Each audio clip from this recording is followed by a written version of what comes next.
In this video, I want to discuss something called key performance indicators or KPIs.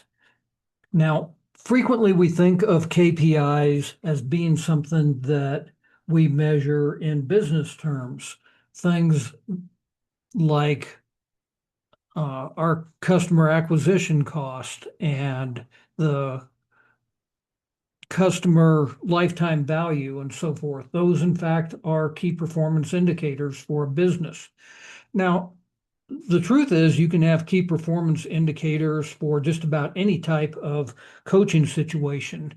For example, your heart rate or your body mass index could be things that you would measure as key performance indicators for a sports coaching situation.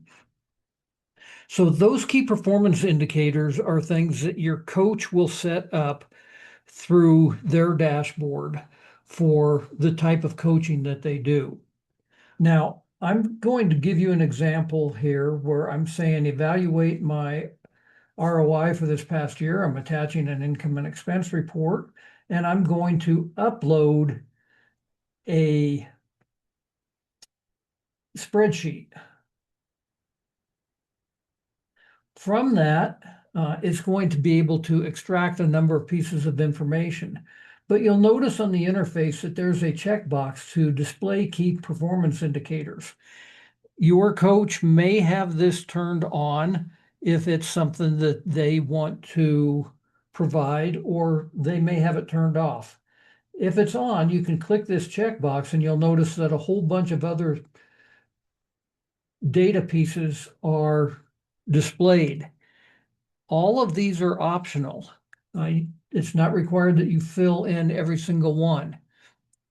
But the ones that you want to have measured, you should go ahead and fill out. And like I said, these are going to vary from coach to coach and from business niche to business niche. So let's just put in a revenue, and let's say that our revenue is 100 or $1,600,000. Our customer acquisition cost, I don't know, let's say it's $10. And our cost per lead is going to be about, I don't know, $5. So there's some other things attached to our customer acquisition cost besides the lead. Our average or customer lifetime value maybe is $15,000. Our gross profit, let's see, oh, that's good enough. Let's just go ahead and say get coaching feedback on this.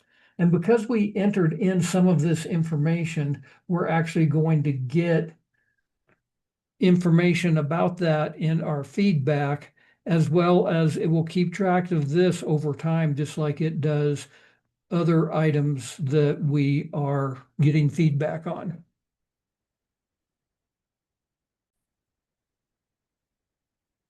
When we get the feedback, you'll notice that it shows our KPI movement and an ROI analysis based upon what we have provided to the AI coach for getting feedback. There's a number of other things inside the feedback itself that talks about the ROI and the KPI movements and so forth. But that is also displayed in these cards at the bottom. So that is how you can use and track key performance indicators in your business.